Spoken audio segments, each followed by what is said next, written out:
All right, guys, today 5.4, separable differential equations. So what we're doing is we are given an equation, and in that equation we are going to have multiple variables, and we're looking at derivatives mixed in there. So in this case, I've got y prime equals 3x over y, and it wants me to solve. And usually when you hear solve, what we're usually looking for is y equals what? And that's exactly what we're going to do. And the first step, the first thing that you have to be absolutely crucial to doing this correctly and to getting the points, there's ways to find these solutions, but on the AP test, you have to start by separating the variables. I'm going to show you a problem here at the end of the video where even if you get the right answer, if you don't start by separating the variables, you will get 0 points for that entire question. So what that means, y prime equals 3x over y. What I mean by separating the variables is y prime can be written as dy dx equals 3x over y. I need to get the y's on one side and the x's on another side. So this y I'm going to move over, and I'm going to get y dy dx equals 3x, and then this dx I'm going to move over. So I get y dy equals 3x dx. And we've done something similar to this already, right? Now to get rid of the dy and the dx, that's my next step. I've got to get those out of there. To do that, I'm going to integrate both sides. So I'm going to take the integral of y dy, and I'm going to take the integral of 3x dx. Okay? So the integral of y is just what? 1/2 y squared plus some constant c. The integral of 3x is going to be, that's going to go up to x squared, which means this is going to be 3/2, and then I also have a plus c. These are not the same c, okay? In fact, if you wanted to label them as c sub 1 and c sub 2, you could. Really, it's just some constant that we don't know what it is, okay? So the reason you don't want to just leave it c is when I get y by itself, the first thing you would want to do is minus this c. And if you had a c on the left and a c on a right and you subtracted it, you might be tempted to say that that is 0. But these two constants are not the same constant. So all that really matters is that I have a constant, some c in my answer. So this 1/2 y squared, when I move that c, this constant, over to the other side, I still don't know what it is. I just know that it is some constant, okay? So I've got 1/2 y squared equals 3/2 x squared plus some combination of constants that we don't know. So then if I keep doing my railroad track thing, right, I've got y squared is going to equal, if I divide both sides by 1/2,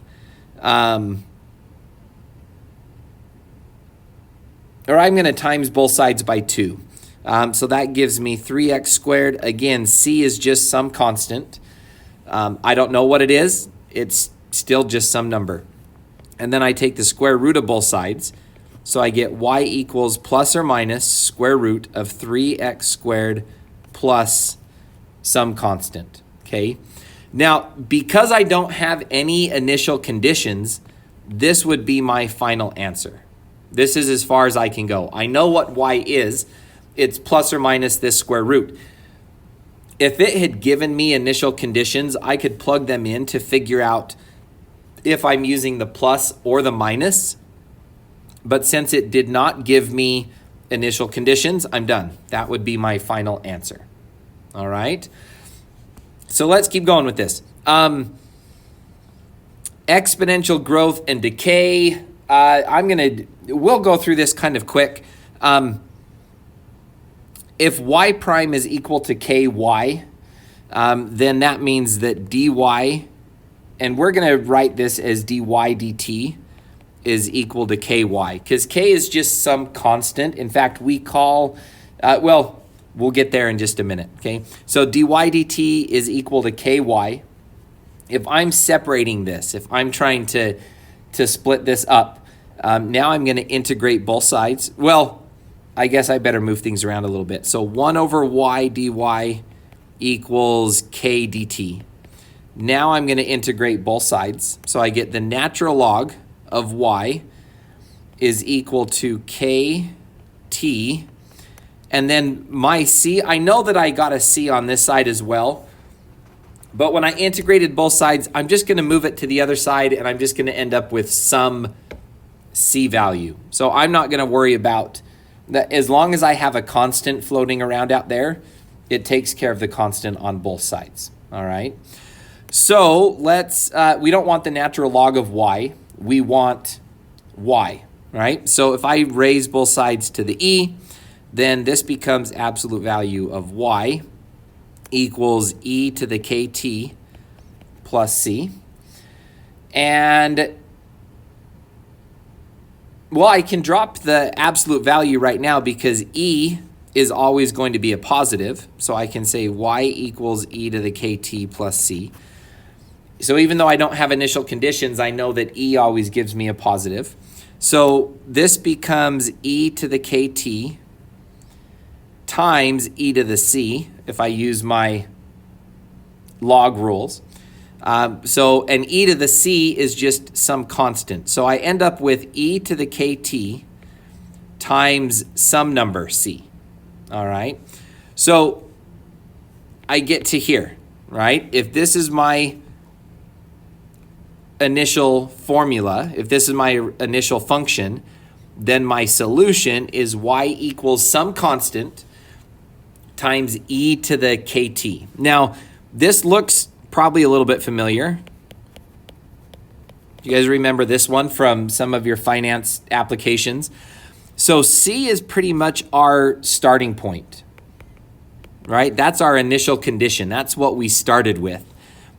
K is our rate, and t is just time. Most of the, at least in this case, when we're talking about growth or decay, then time is usually represented by t.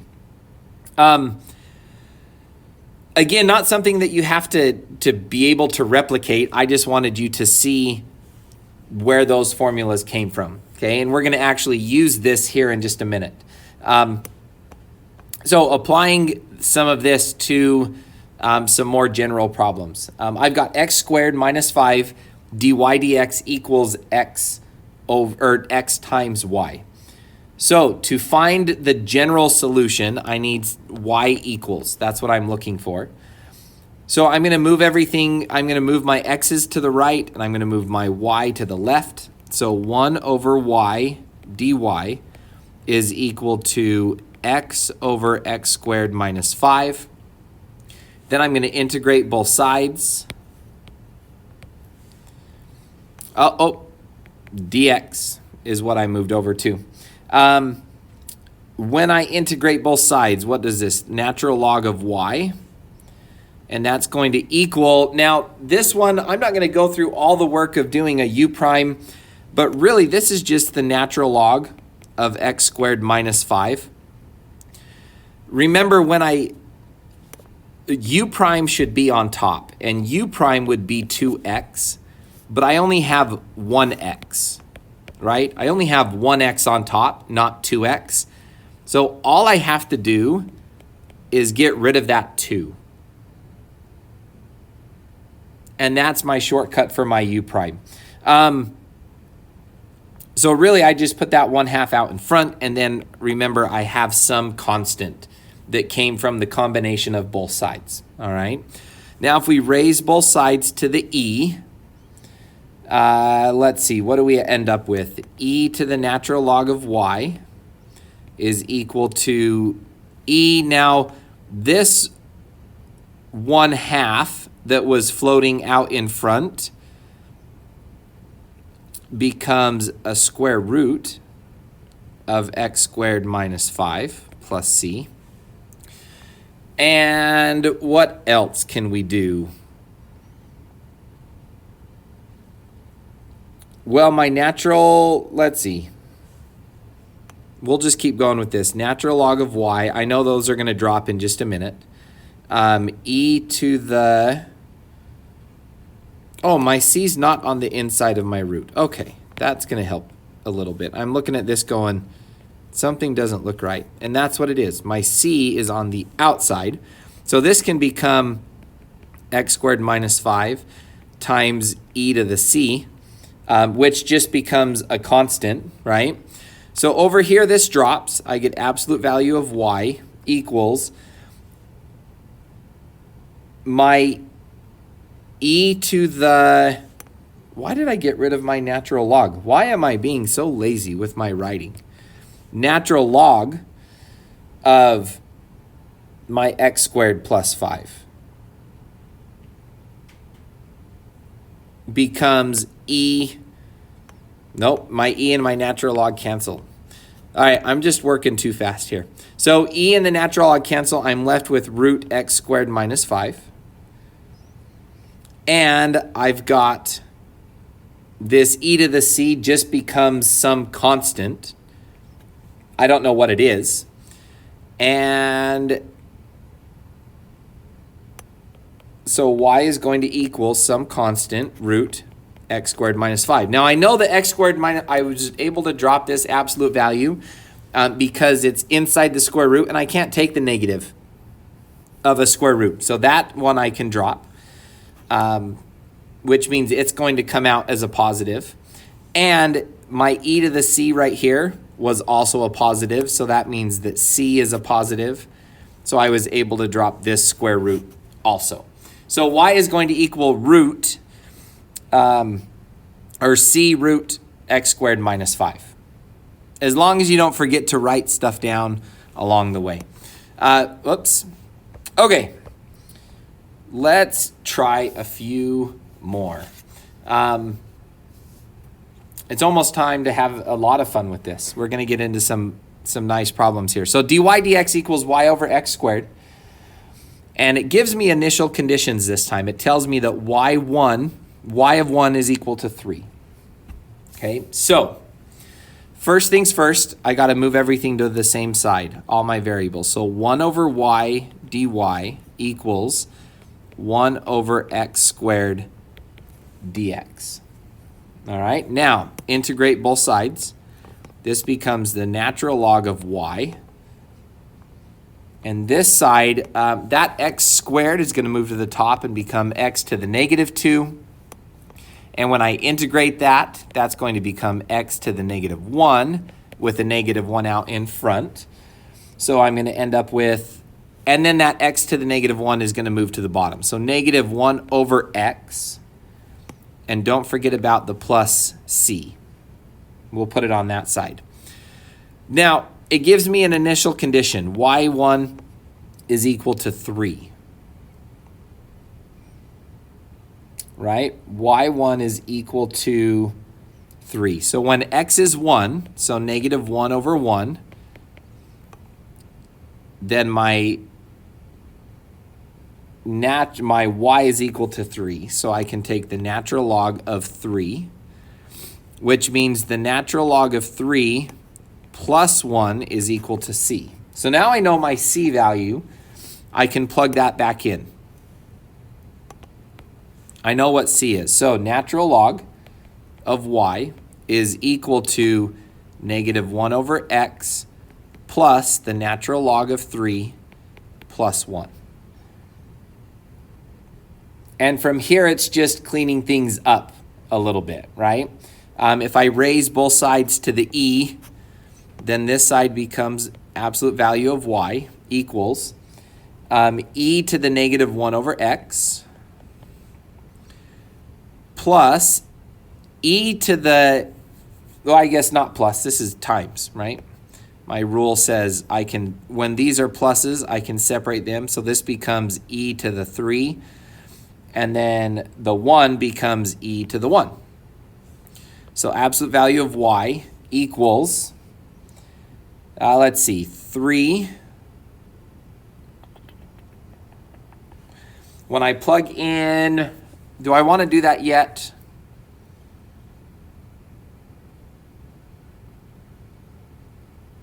Yeah, let's finish simplifying this. My e to the natural log of 3. Again, I keep forgetting to write that natural log.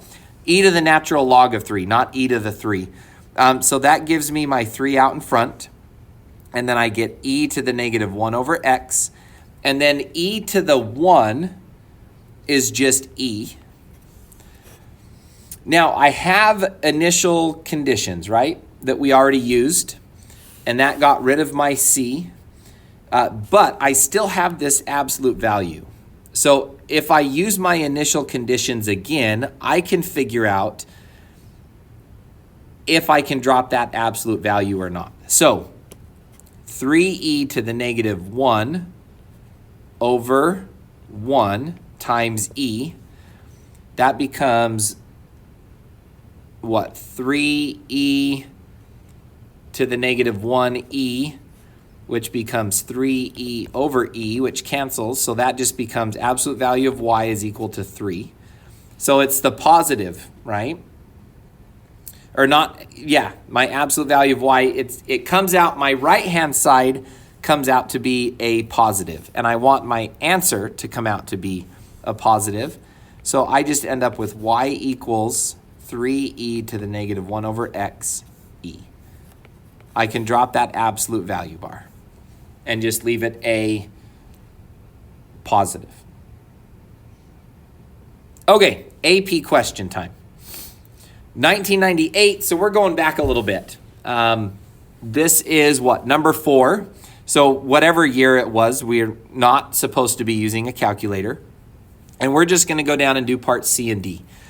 So part C says find f of x by solving the separable differential equation dy dx equals 3x squared plus 1 with the initial condition f of 1 equals 4.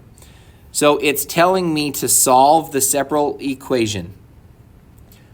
If I do not separate, I will get 0 points. So first thing I need to do is get everything on the same side. So this 2y I'm going to move, and this dx I'm going to move.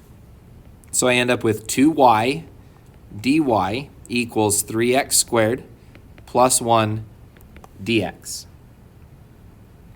Now I can integrate both sides. So this side becomes y squared. This side I get up to x cubed, and then I drop the 1/3, so that's going to cancel my 3 out in front. And the 1 becomes an x, and then don't forget about your c that's floating around out here. And this would be a good time to use my initial conditions. Because I know f of 1 is equal to 4. So if I use my initial conditions, if I say 4 squared is going to equal, what's my x was 1. 1 cubed plus 1 plus some constant. Then 16 equals 2 plus c, so 14 equals c. So I can replace my c right now. So I know that y squared equals x cubed plus x plus 14. And I like doing that is when the problem's the cleanest. I could have waited until I had taken the square root and done all of that, but I already know what it is, and it was a nice clean equation. So y is going to equal plus or minus the square root of x cubed plus x plus 14. Now I've got to decide, is it the plus or the minus? So I need to use my initial conditions again. When x is equal to 1, I want y to equal a positive 4. Okay, so when I plug in 1, I get 1 cubed plus 1 plus 14. So I end up with the square root of 16 plus or minus. Well, the square root of 16 is 4. and I want the positive 4. So I'm going to drop the negative sign. So y equals positive root x cubed plus x plus 14. I know it's the positive version of that question, or of that answer. It could have been the negative. If it had told me that my answer came out to be a negative 4, then I would have kept the negative out in front. But it came out, it wanted me to get a positive 4. Okay, now if I was looking at the points for this, if this was the AP test, you would have gotten 1 point for separating the variables. So right here, when we wrote the y's on the left and the x's on the right, that would have given us 1 point. Okay, we would have gotten 1 point for doing the antiderivative of the left correctly. We would have gotten another point for doing the antiderivative of the right side correctly. So that would have been a point. This would have been a point.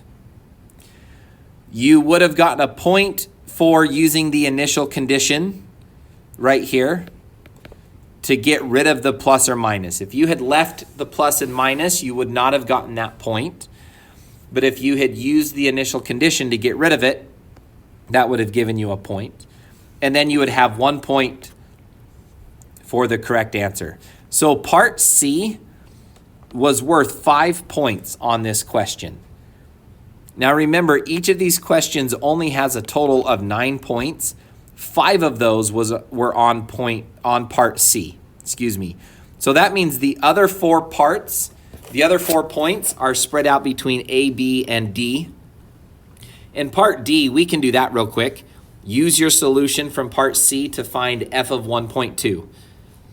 So I just plug in, so for part D, I just plug in 1.2. Y equals, not y, I better put f of 1.2 equals square root 1.2 cubed plus 1.2 plus 14. And you might be thinking, I don't have a calculator. Oh my gosh, who cares? It's the free response. That's your answer right there. Square root 1.2 cubed plus 1.2 plus 14. There's no reason to try to do any of that by hand or in your head, because that's your final answer right there. All right. Okay. One more problem, and I apologize. We got a little bit out of order. I should have followed this one. This one should have followed right up when we were talking about, this is going to kind of take us back to, where did we go? Right here, our exponential growth and decay. Okay, so we're going to be using y prime equals ky and y equals c e to the kt. We're going to be using that right here. So up above, I'm just going to put y prime equals kt and y equals c e to the kt. All right, so the rate of change of y is proportional to y. So that sentence right there, first thing that we need to do is we need to make sure we know what that means, okay? The rate of change of y is proportional to y. If it were to tell me something like, if it were to say that x squared is proportional to y, or I guess it would probably say if y is proportional to x squared. So we better write it this way. If y is proportional to x squared, what that means mathematically is that y equals some constant times x squared. That's what it means to be proportional or directly proportional, okay? So when it says the rate of change of y is proportional to y, mathematically what that looks like is dy dx, the rate of change, is proportional to y. That's all it means. Okay? All it means is that the derivative is equal to y times some constant, some proportional constant. All right? Now, we already did this, right? This is just right here. We already know when I take the derivative, when I move the x over and move the y over, my outcome is right here. So I already know that y equals c e to the kt. We already did that.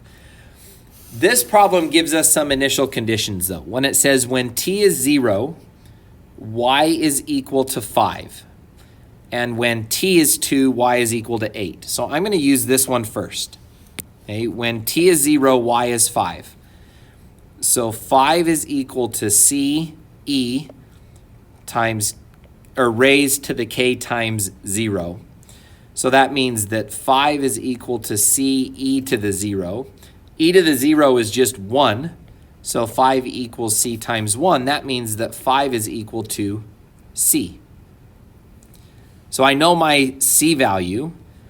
So y equals 5 e to the kt. That helped me find c. But I'm not done yet because it wants to know what the value of y is when t is equal to 3. Well, the problem is I still have another variable. I still have k.